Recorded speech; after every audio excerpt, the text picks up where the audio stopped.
दोस्तों, गुजरात में 11 हिंदुओं ने एक गर्भवती मुस्लिम महिला बिल्किस बानो का गैंगरेप किया। उसकी मां के साथ भी बलात्कार किया गया। घर के 7 लोगों को मौत के घाट उतार दिया गया। दोषियों को उम्र कैद की सजा दी गई। लेकिन गुजरात सरकार ने सभी जघन्य हत्यारों और बलात्कारियों को जेल से रिहा कर दिया। पूछा गया क्यों छोड़ दिया गया। इस पर दरिंदों को छोड़ने वाली कमेटी में मौजूद भारतीय जनता पार्टी के गोधरा के विधायक सीके राहुल जी कहते हैं, रेपिस्ट ब्राह्मण हैं, उनके अच्छे संस्कार हैं। वाह, ब्राह्मण लोग थे और वैसे भी ब्राह्मण के जो कुछ है उसके संस्कार भी बड़ा अच्छा था। इस पर भारत देश की मेन स्ट्रीम मीडिया, जिसे गोदी मीडिया कहते हैं, वहां सन्नाटा है। दिन भर बकर बकर करने वाली एक भी महिला एंकर ये नहीं बोल पाई कि ये गलत हुआ। गुजरात में दिन दहाड़े हत्या और बलात्कारियों को छोड़ दिया गया। महिला राष्ट्रपति से कोई मतलब नहीं, सत्ता पक्ष की एक भी महिला सांसद से कोई मतलब नहीं। गुजरात में चुनाव होने हैं, मुसलमान पीड़ित औरत है, अपर कास्ट अपराधी है, वोट कॉम्बिनेशन ठीक बैठेगा, बस कर दिया गया। जैसे ये सारे महान विभूतियां 14 बरस बाद जेल से बाहर निकले, उनका तिलक चंदन लगाकर स्वागत किया गया। जैसे ये बलात्कार करके नहीं, हत्या करके नहीं, आजादी की लड़ाई लड़कर जेल गए थे और आजादी के अमृत महोत्सव में बाहर निकले हैं। ये मैडम पहले कहती थी तमाशा नहीं देखेंगी, लेकिन आज मुंह में दही जमाए बैठी हैं कि अगर एक 5 साल की बच्ची का बलात्कार होता है तो चुपचाप बैठकर ये हाउस तमाशा नहीं देखेगा। हाथियों के दांत खाने के कुछ और दिखाने के कुछ और होते हैं। दोस्तों, कोई बोले चाहे ना बोले, लेकिन मैं पूछती हूँ गुजरात सरकार से, मैं पूछती हूँ सुप्रीम कोर्ट से, मैं पूछती हूँ हाई कोर्ट से, मैं पूछती हूँ गुजरात के गवर्नर से, मैं पूछती हूँ देश की राष्ट्रपति से, ये हत्यारे, ये बलात्कारी मुरारी बापू की कथा सुनने के लिए गए थे क्या, जो चाल चलन देखकर छोड़ दिया गया? आजादी के अमृत महोत्सव का क्या मतलब है? बलात्कारी ब्राह्मण है ये बताकर छोड़ दिया जाएगा?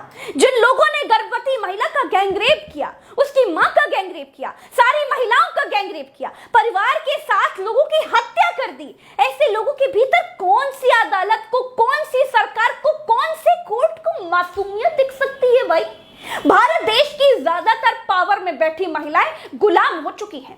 ज्यादातर ने अपनी आत्माएं बेच खाई है। लेकिन हिंदू हो या मुसलमान हो, अगर अन्याय होगा तो मैं प्रज्ञा मिश्रा कभी खामोश नहीं बैठूंगी। और इसीलिए मैंने आज तक किसी गोदी मीडिया और गैर गोदी मीडिया वाले किसी भी चैनल में नौकरी नहीं की, क्योंकि मुझे मालूम है कि जब बोलने का समय आएगा ना तो सबको साफ सूझ जाएगा।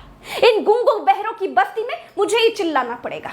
बिल्किस बानो को सिर्फ मुसलमान होने के चश्मे से मत देखिए, ये एक इंसाफ का मुद्दा है। शर्म आती है मुझे ये कहने में कि सबसे ज्यादा बेटी बेटी बेटी बेटी करने वालों का देश एक मुस्लिम बेटी के साथ हो रहे अन्याय के खिलाफ बिल्कुल चुपचाप खड़ा है। ये वही भारत देश है जो दिल्ली में निर्भया के लिए सड़कों पर उतर गया था। एक मुस्लिम औरत के साथ हो रहे अन्याय के खिलाफ जो भारतवासी न बोल पाए, उसे चूड़ियां पहन लेनी चाहिए, सिर पर पल्लू डालकर चूल्हा चौका संभाल लेना चाहिए।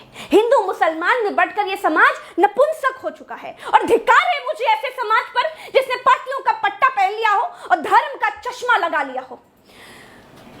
और धिक्कार है ऐसी पढ़ी लिखी महिलाओं पर, ऐसी एंकरों पर जिन्होंने सरकारी बोटी मुंह में दबा रखी है। आज मैं आपको बिल्किस बानो की कहानी सुनाऊंगी। जो सीबीआई ने अपनी चार्जशीट में लिखा था वो बताऊंगी। अपने आप को महान कहने वालों, अगर हिम्मत हो ना तो सुनना। आज नामर्दों की भीड़ को मैं एक बेटी को रौंदने और नोचने का किस्सा सुनाने जा रही हूँ। 27 फरवरी 2002 को नरेंद्र मोदी के गुजरात में दंगे भड़क उठे। दंगाइयों से बचने के लिए बिल्किस बानो गोद में 3 साल की एक मासूम सी बेटी और गर्भ में 5 महीने का बच्चा लेकर घर के 15 लोगों के साथ गांव से भाग निकली। बकरीद का दिन था, आसपास के सारे घर जल रहे थे। छिपते छिपाते जान बचाते 3 मार्च 2002 को बिल्किस का परिवार छप्परवार गांव पहुंचा और खेतों में छिप गया। खेत में बिल्किस और उसके पूरे परिवार पर हमला हो गया। बिल्किस और 4 महिलाओं को पहले मारा गया, फिर सबके साथ बारी बारी रेप किया गया। इनमें बिल्किस की मां भी शामिल थी। परिवार के 7 लोगों को मार दिया गया, इनमें बिल्किस की छोटी सी बेटी भी थी। इस कांड के 3 घंटे के बाद बिल्किस बानो को होश आया। होश में आने के बाद उसने एक आदिवासी महिला से कपड़े मांगकर अपने शरीर को ढका। इसके बाद वो एक होमगार्ड से मिली जो उसे शिकायत दर्ज कराने के लिए लिमखेड़ा थाने लेकर गया। वहां दोषियों से साठगांठ किए बैठे कांस्टेबल सोमा भाई गौरी ने उसकी शिकायत दर्ज की। बाद में गौरी को अपराधियों को बचाने के आरोप में 3 साल की सजा मिली। बिल्किस को गोधरा रिलीफ कैंप पहुंचाया गया और वहां से मेडिकल जांच के लिए अस्पताल ले जाया गया। उनका मामला राष्ट्रीय मानवाधिकार आयोग पहुंचा। सुप्रीम कोर्ट ने सीबीआई जांच का आदेश दिया। सीबीआई की विशेष अदालत ने 2008 में 11 लोगों को दोषी ठहराया। सबको उम्र कैद की सजा दी गई। बाद में बॉम्बे हाई कोर्ट ने इस सजा पर अपनी सहमति की मुहर लगाई। पुलिस ने अन्याय किया, कोर्ट ने सजा दी। डॉक्टर ने झूठी रिपोर्टें बनवाई, उनको सजा मिली। पूरा सिस्टम मिला हुआ था। फिर भी बिल्किस बानो बहादुरी से लड़ी और जीती भी। लेकिन अब राजनीति फिर से इस मोड़ पर आ गई है कि फिर से उन दरिंदों को जेल से बाहर निकालकर टीका चंदन किया जा रहा है, हैवानों का तिलक लगाया जा रहा है। दोस्तों, उम्र कैद के कैदी की सजा जब 14 साल की पूरी हो जाती है तो उसके अपराध को देखते हुए जेल में व्यवहार वगैरह के आधार पर उनकी सजा घटाई जा सकती है। अगर सरकार को ऐसा लगता है कि कैदी ने अपने अपराध के मुताबिक सजा पा ली है तो उसे रिहा भी कर दिया जा सकता है। कई बार कैदी को गंभीर रूप से बीमार होने के आधार पर छोड़ दिया जाता है। ये प्रावधान है। इस प्रावधान के तहत हल्के जुर्म के आरोपों में बंद कैदियों को छोड़ दिया जाता है। संगीन मामलों में ऐसा बिल्कुल नहीं होता है। तो क्या गुजरात सरकार और भारत देश के सुप्रीम कोर्ट को, हाँ वही सुप्रीम कोर्ट जो कभी बात बात पर स्वतः संज्ञान लिया करता था, क्या उसे लगता है कि 7 लोगों का कत्ल करने वाले, गर्भवती से बलात्कार करने वाले, मां से बलात्कार करने वाले अपराधी हल्के जुर्म में बंद थे? या फिर बीजेपी का विधायक ही ठीक कह रहा है कि बलात्कारी तो ब्राह्मण लोग थे, ब्राह्मण लोगों के संस्कार अच्छे थे, इसीलिए छोड़ दिया गया? एक नागरिक के तौर पर यह समय अमृत महोत्सव का नहीं, शर्म के महोत्सव का है। इस वीडियो में इतना ही।